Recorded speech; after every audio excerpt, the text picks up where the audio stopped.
male and female passenger in it coming across the new 270 bridge over the side of the river. And lost control and slid on the side, and the sparks ignited the gas tank. And the girl burned up in the car. And he got out, he walked away from it. Let me tell you the rest of this. One of the guys, the pickup truck was back at the fire station with a full top on it cab. He said, bring your truck out here. So we loaded it, because it was one of those that's very good, with arms sticking up and legs sticking up and all this. See, and we're going to try to put it in one of our regular vehicles we might have to go on a heart attack the next minute with, and put it in that pickup truck. And I caught all kinds of heck about that. One of the guys was really upset. He wasn't there, remember, but he was upset. So I called the coroner, talked to the coroner.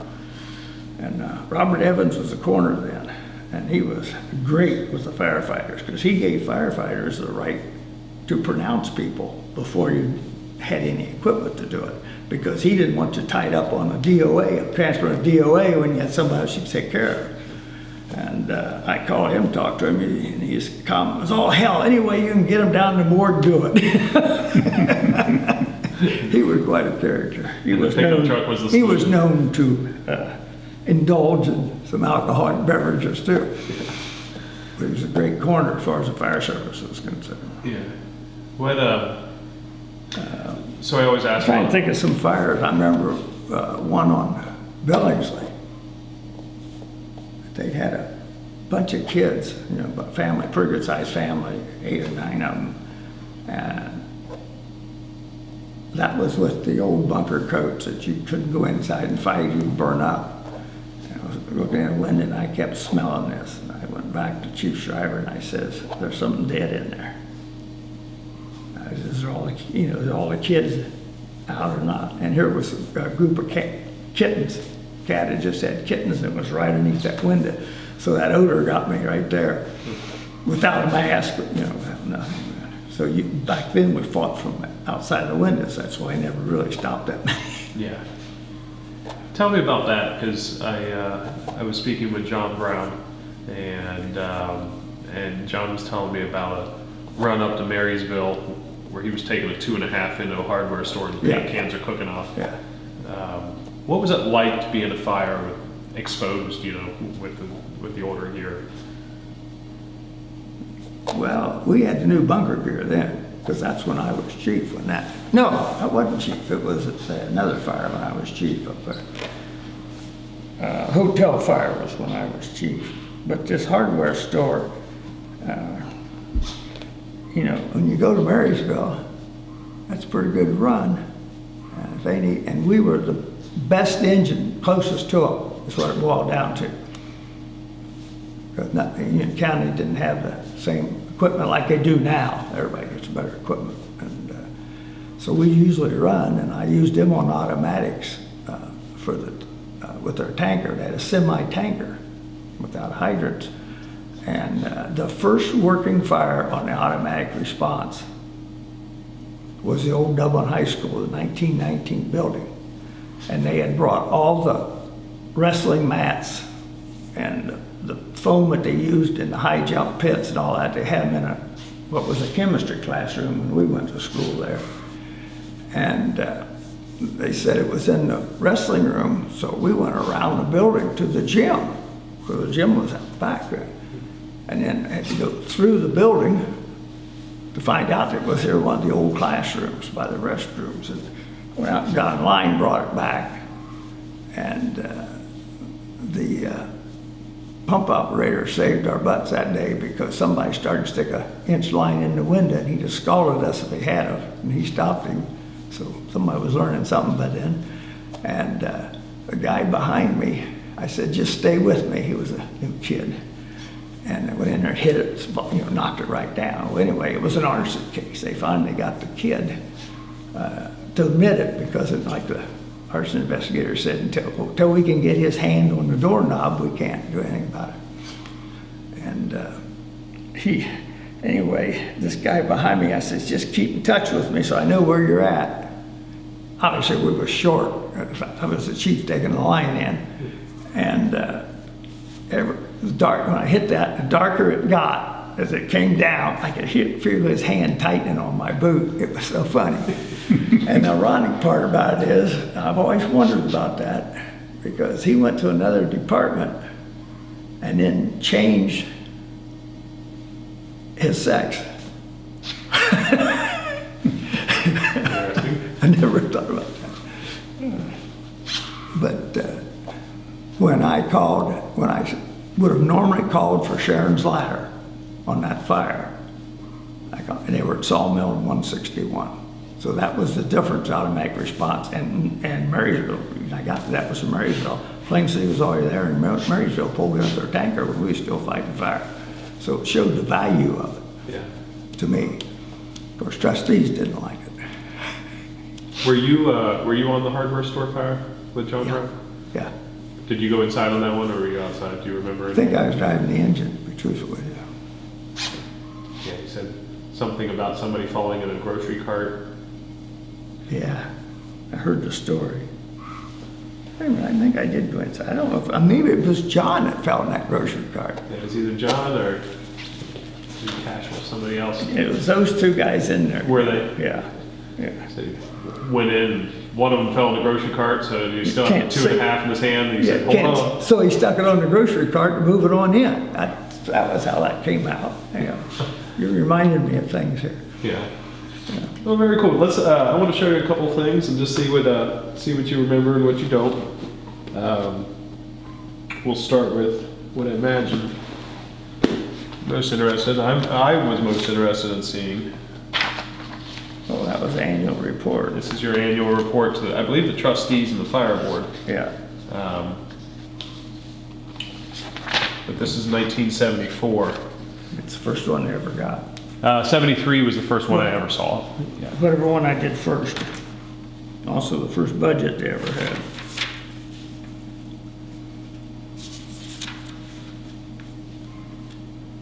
And I showed this to Assistant Chief Lynn, who currently does all of our statistics and our annual reporting. And he just flipped through that thing and smiled. And if it... There's your history on the apparatus. Yeah, it's a compliment to you, because as he was sitting there smiling, he was chuckling, saying, "This is exactly what it looks like when I do it today." Good for him. The numbers are different, but he said even when he prints out the next couple of pages where it breaks down the times and everything else. See, here's automatic response 40. But even that school fire, we had 2 ladders, 3 tankers en route on the automatic response. So that's a lot of equipment. And when we first went to the automatic response, Clinton Township had 2 ladders and Whitehall had 1. And by going to the automatic responses, they got rid of their ladders because they didn't have personnel to man them anyway, because they had the ladders from Columbus to go with them, and it counted on the report. Huh.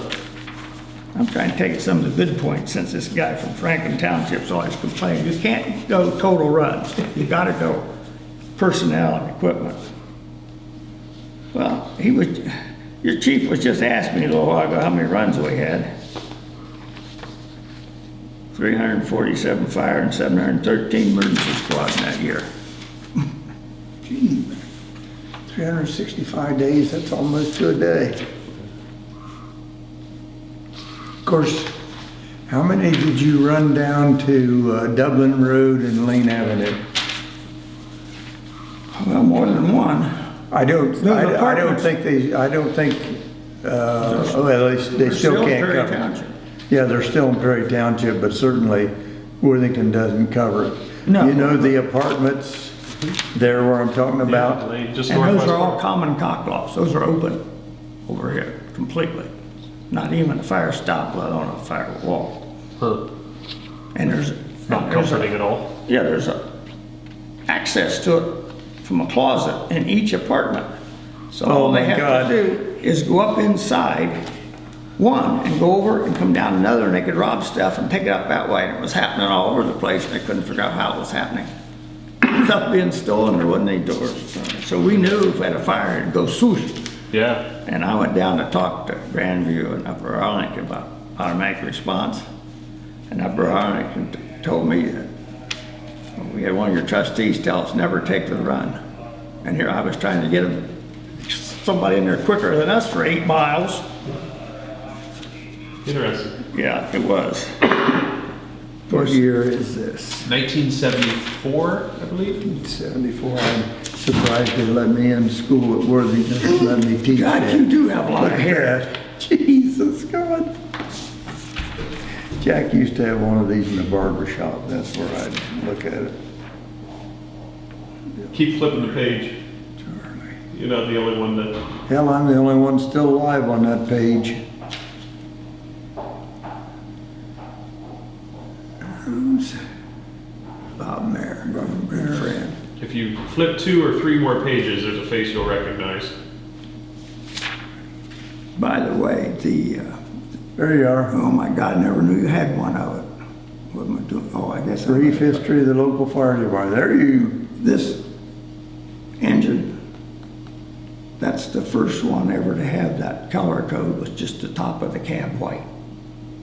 I had to go out and tell Zeke, was the shop manager, exactly what I wanted, because he had no idea what I said. I wanted it from the bottom of the windows and top of the cab just white.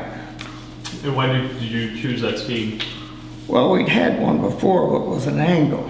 In fact, they painted this that way and it wasn't right because it wasn't the original. And I just wanted top of the cab because number one, it's cooler in the summer, and number two, for visibility. And if you put a number on the roof, it's more visible also. And every time I see one on the news with that color configuration, I have to smile.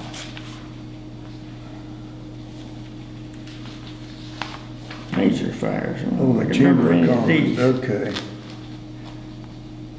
Oh, Thornhill. Rings Road. Oh, that's Patch's grocery store. Tell me about Patches. that one.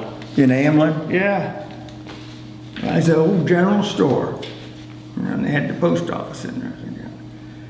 And everybody was trying, on the railroad side of it, was fighting it. And I sent a line in through the house that was connected to it, so we could save the house. One thing I remember. And what was the Everybody date trying to on get that in the one? front door. October 26th of 74. Wonder how much that value would be today. 23,000. Wonder what year Seeley's store burned down in Jerome. Well, it was between 71 and 76, I can tell you that. Because you I were, was chief, as I said, across the street. And the guys, 2 guys went up in the second floor. It was, talk about a general store. This was, I mean, he had gumboots and everything for the farms and for the women. Using the kitchen, everything was there. And they went upstairs, 3 of them, and I saw the roof was getting weak and kept hollering at them for them to get out of that building. And I never got a hold of them when the roof came in. And I called for a rescue and another medic immediately. And they come walking out of the building a few minutes later, because I got out of the car and was going into the building to see if I could get to them. They got out all right. They were dirty, but they got out. this, like he said, it was an old country store there right in Jerome Road and whatever that one is. Is that Harriet? Yeah, I think so. The tractor was sitting A right guy beside parked his him. tractor outside and the tractor caught on fire. And it ended up burning the building down. Where Balloon was, frame construction, where two-story. was Jerome Fire Department? Or what, didn't have one, Plain Cities. So, Plain Cities Plain fire, City. but we beat them in there. Yeah. We even had, I don't remember whose ladder we had in there trying to get above it, but when I got there, I went inside and old Thad was standing at the cash register.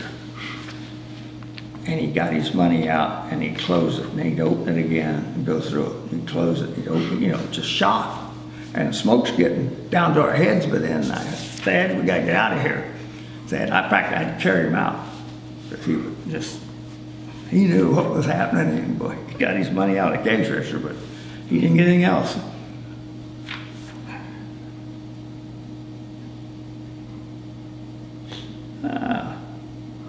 Is that the This is runs? when, yeah, that's assist by other departments, so that's automatic responses from other departments. 6800 Charles Street, Plain City, Marysville. Did you Monroe. have a secretary? No. I saw an article somewhere about the first secretary being hired. Say mid to, I don't think it was Phil Bostic, that's what I got. May not have been, or just before him. I just saw it last night, but I feel like they hired a $3.75 an hour. They hired, I want to say the 60s maybe. They hired a, Didn't no, have one in the 70s, I know. Well, that's a complete list. I must have done a little work on you that. were thorough. And I think the most fun that I outside of the manpower and everything else, was this one here, where it shows the summary of all the runs from 1946 to 1974. I didn't remember that. And in the 73 report, you had brought it up to about the mid-50s, and then you rounded it out to I think 46. that's as far as I could find anything, or I'd have gone back all the way. Well, I didn't know, you found it, that's what Dick So told me. it You found looks, so it looks like squad started in 52. That's probably about right, because they'd been running a couple, 3 years before I went on. Yeah. so these are the old pay sheets from 1938. Oh my God. Old school financials. Harold Plummer, Earl Shriver, Albert Termeer, and Jim Moffett. Tree on Riverside Drive. Wonder if that's the beer truck. No, that'd be Dublin Road. Oh, that's right. I can give you a date on the beer truck. There's Henry Lewis. Albert Smith. Yeah. I was trying to think where they lived at that time. Well, they were down on Riverside, on Lower Street. The one place I knew where they lived. Oh, you mean Al Smith? Yeah. Not his mom and dad. Or not his mom. Kraus, Dora Kraus was his Oh, mother. that's right, that's right, that's right. And I was, Yeah. when I was born in 37, was twins. And of course, there wasn't any squad, just about anything affected my dad, worked for this stuff, was Al Smith went to Columbus to get oxygen. Dr. Carr sent him to Columbus to get oxygen for the baby because we were born at home. And Mom, I don't know how many times she told me they heard his footsteps on the front porch, and the brother died at the same time. Today they'd rush him to Children's and operate because his Well, hole in his septum never closed. Today he'd have been born in a hospital. Yeah, yeah. I So told you, Chief, you know where that